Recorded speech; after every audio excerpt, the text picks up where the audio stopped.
Good morning and welcome to the new episode of Dr. Lamba's Awakening Call. When a country's government indulges into abject surrender to the armed gangs of fundamentalists, when it enters into a treaty with unlawful anti-national forces, when any country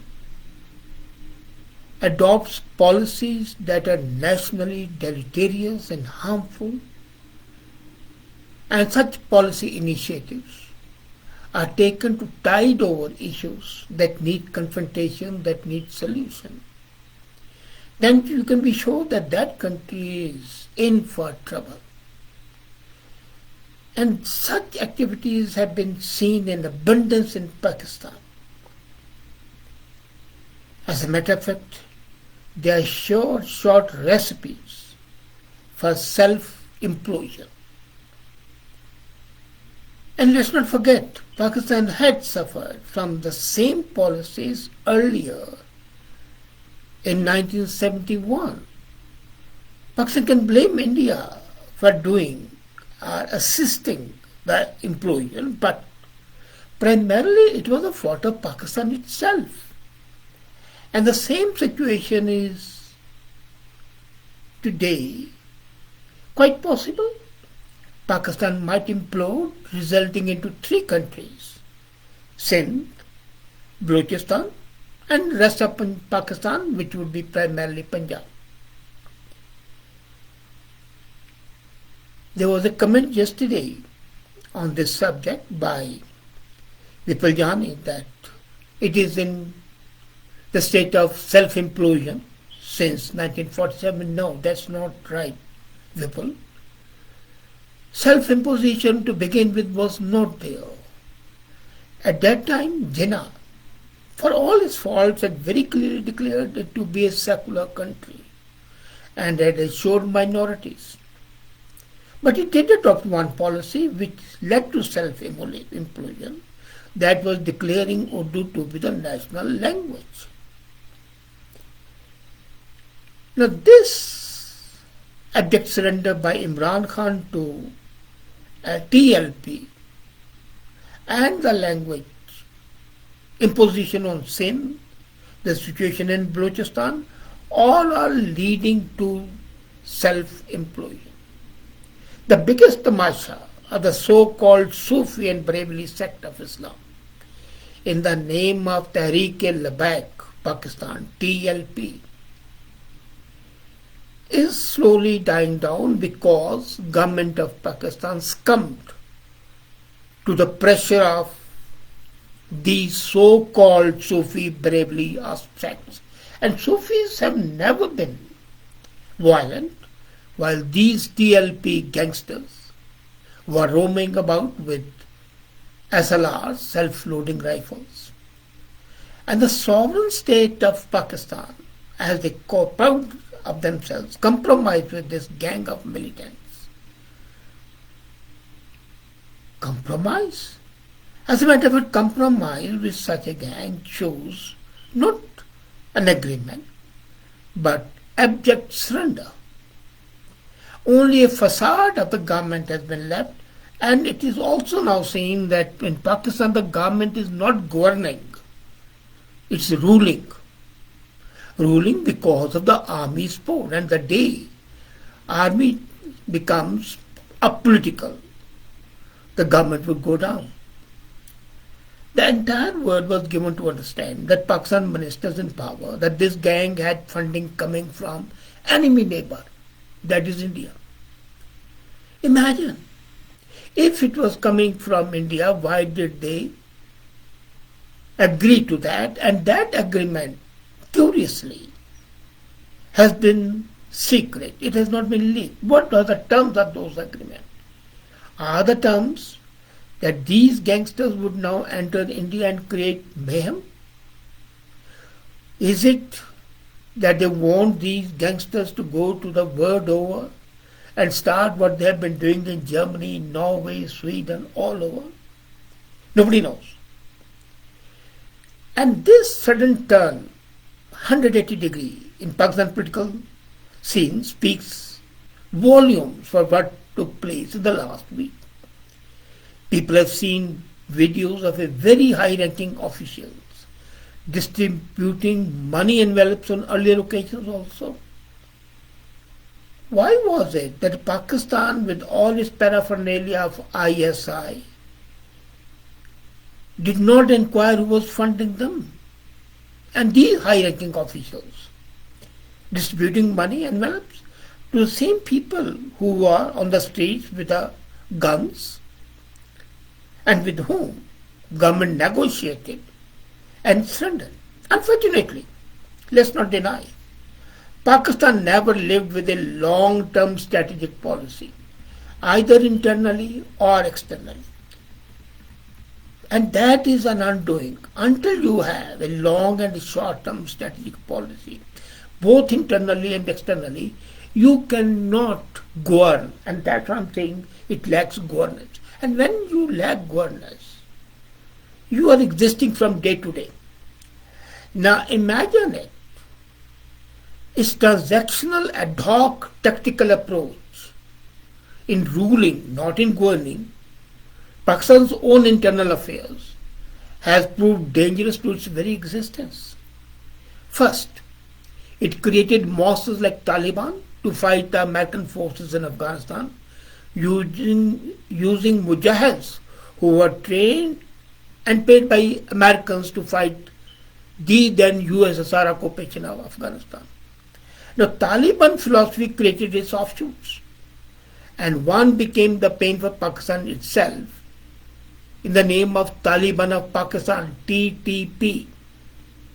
Until recently, it was declared at every level of politics that it was funded by India. Can anything be more ridiculous? Believing such observations and digesting has become very difficult even for lay observers. Don't forget that TTP, Taliban of Pakistan, is a Pashto-speaking borderland people organization of Pakistan, seeking similar look like Afghan Taliban in the areas dominated in Pakistan. Now Pakistan is attempting to compromise with them. After TLP is the turn of TTP. TTP is no longer assumed to be funded by India now. They have come, no, India is not funding them. Then who is funding them? But they say they are being funded by their own brothers. I will not mention other monsters created by Pakistan policies to create lives of its enemies on East, horrible, Khalistanis, absolutely funded and equipped by Pakistan, terrorists in Kashmir. So, this was the first error. Second is Balochistan. It's the largest geographically province of Pakistan and poorest economically, educationally also very poor, and it was, as a matter of fact, part of Pakistan not because of any instrument of accession, any legal document. Armed forces of Pakistan in 1947-48 invaded this area and forced Balochistan's accession to Pakistan. Unfortunately, it was after that there's been a long era of killing, disappearance, exploitation of mineral resources, and that continues till today. And who are the benefactors? The military leadership and the civilian leadership. However, the Baloch people, it goes to their credit, never kept quiet and developed their strong resistance to take back what had been taken away from them. Then comes sin. No, I'm telling you. So on one side, it was the terrorist groups which are leading to implosion. Second is Balochistan. Third is sin. It's an important province. And not only because it's Pakistan's commercial hub, Karachi. It's also the hub of almost all Muslim refugees called mujahids who migrated from India. 90% of the people who migrated from India during 47 went to Sindh, particularly Karachi. And they went with high hopes. They speak in Urdu. They don't speak in Sindhi, but they speak in Urdu. And it's worth mentioning here that Urdu was not spoken in any one province of Pakistan. Punjabi spoke Punjabi and Saraiki. Baloch spoke Pashtun and Baloch language. Sindhi spoke Sindhi. Jhangi spoke Jhangi. So Urdu was not spoken in any part of Pakistan, and yet the government declared Urdu to be national language. Every province had its own lingua franca. As I said, Punjab in Punjabi, Pashto in Khyber Pakhtunkhwa, KPK, Sindhi in Sindh, Baloch in Balochi. So Karachi became a cosmopolitan city and had a mix of other languages like Gujarati, Gond, Konkani. But it's unfortunate for Pakistan that Pakistan made a beautiful language, of course, Urdu. I love this language. I enjoy hearing it. But then that was an imposition. The same thing which made DMK practically rebel when Hindi was imposed. So it was unfortunate for Pakistan state that the government was stupid enough to make Urdu a national language. And it was particularly dangerous. Now, this already has resulted, I told you, imposition of Urdu in implosion at one time in 1971. Bengalis, as a matter of fact, if the national languages were, Bengali was the language of whole of Bengal. And the population of Bangladesh was much more than that of Pakistan at that time. So Bengali should have been language looking at the totality of population, but it was not. So my objective is to suggest that implosion took place, and look at the result. Today Bangladesh is much more capably governed, not managed but governed. It has a better economic status, it has a higher standard of living, and it is a worth visiting place. Earlier it was the most exploited part of the world. So let me suggest clearly that Pakistan has always used tactical policies whenever any issue of interest cropped up, and they never deliberated the issue strategically for long run by the state users. They would take a decision, ad hoc decision, and as I said earlier, ad hoc decisions are suicidal. Even talking about Kashmir as a dispute has been a pure tactical policy of Pakistan. And because after every attempt to seriously sell its position to the global audience, Pakistan unfortunately suffered, and even made the people of Jammu and Kashmir suffer intolerably on both sides of the line of control. This side, on the Indian side, they would send the terrorists, and even the innocent people would be killed in the crossfire. People living on the other side, under the occupation of Pakistan, were terrorized and made to feel that they don't have the same rights as a Pakistani citizen because they are still indeterminate. Terrorism as a state policy by Pakistan has been a real tragedy for the people all over. And most importantly, who suffered? People of Pakistan. Remember the killings, whether it was Lal Masjid in Lahore, whether it was a public school in Peshawar, and everyday killing because these terrorists, because they enjoyed a paramount status and they were deemed to be unapproachable. They were a law unto themselves. So language imposition, Sindh problem, Balochistan problem, and the problem of terrorist gangs. These are the four ones.